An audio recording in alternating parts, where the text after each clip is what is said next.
সবাই মিলে কষ্টটাকে ভাগ করে নিলে বাংলাদেশের কেউই আর কষ্টে থাকবে না।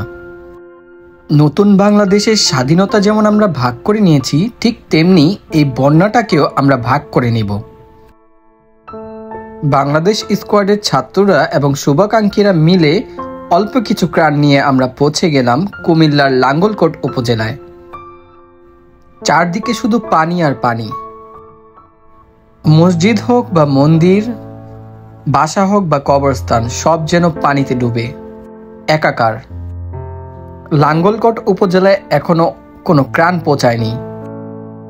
ঘরবাড়ি তলিয়ে যাওয়ায় রান্না করার মতো অবস্থা এখানে নেই।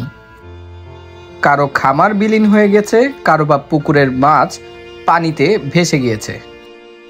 বাংলাদেশি স্কোয়াড দুটি নৌকা নিয়ে এই প্রত্যন্ত অঞ্চলে পাড়ি দিয়েছে। বন্যায় দুর্গত এই মানুষগুলো কিভাবে বেঁচে আছে তা এক বিস্ময়ের নাম।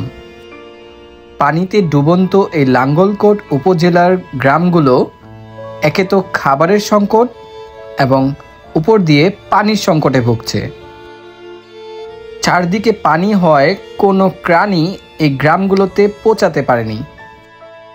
গ্রামের চারপাশে পানি থাকলেও গ্রামের কিছু উঁচু জায়গায় এখনও পানি কিছুটা অল্প রয়েছে, সেখান দিয়েই হেঁটে হেঁটে বাংলাদেশ স্কোয়াড খাবার নিয়ে যাচ্ছে এবং বিলিয়ে দিচ্ছে অসহায়দের মাঝে। বন্যার এই পানি কতদিন থাকবে তা জানা নেই, কিন্তু বন্যায় আক্রান্ত এই গ্রামগুলো মাসের পর মাস ভুগবে।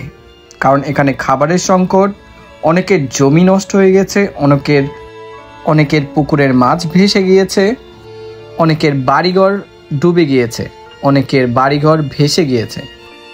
এমনকি অনেকে এক কাপড়েই কাটিয়ে দিচ্ছে দিনের পর দিন।